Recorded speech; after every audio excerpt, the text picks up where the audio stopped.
উপদেষ্টা নাকি পদত্যাগ করবে। ফাইজলামি করেন মিয়া, বুইরা ভাম কোতার জানো, ফাইজলামি করতে আসেন, মানে সারাক্ষণ খালি ভেটকাইতে আছেন। আপনাকে কি পদত্যাগ মানে হচ্ছে আপনি কোনো কিছু পারতেছেন না, আস্তে কইরা চুপচাপ চলে যাবেন, এই জন্য কি আপনার ষড়যন্ত্র উপদেষ্টা বানানো হয়েছে? ওই জায়গা দিয়ে আপনি লড়তে পারবেন না। আপনার পুরো এই ঘটনার সাথে কারা কারা জড়িত এইটা নিশ্চিত কইরা আপনি এইখান থেকে যাইবেন। এর আগে আপনি কোনো জায়গায় যাইতে পারবেন না। যাবেন, কোনো সমস্যা নাই, তার আগে বলবেন যে আপনার কে বাধা দিছে এই দায়িত্ব পালন করতে, আপনি কার কার জন্য এই দায়িত্ব পালন করতে পারেন নাই, কে এই খুনের তদন্ত করতে আপনার বাধা দিছে, সব কথা বইলে দিয়া এরপর আপনি যাইতে হইবে। এছাড়া আপনার যাওয়ারও কোনো সুযোগ নাই। এবং ডক্টর ইউনূসকেও আমরা বলতে চাই যে বাংলাদেশের জনগণ আপনাকে প্রধান উপদেষ্টা বানাইছে এই জনগণের স্বাধীনতা সার্বভৌমত্বকে টিকিয়ে রাখার জন্য।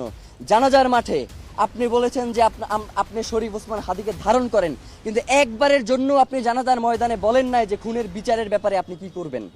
মানে এই যে এত বড় একটা হত্যাকাণ্ড হইল, এর বিচারের জন্য আপনি কি কি পদক্ষেপ নেবেন সেইটা আপনার মুখ থেকে আমরা শুনতে পারি নাই। মানে আপনার যে অসহায়ত্ব সেইটা আমরা দেখতে পাইছি। আপনি আসলে কিসের কারণে অসহায় সেইটা আমরা জানতে চাই।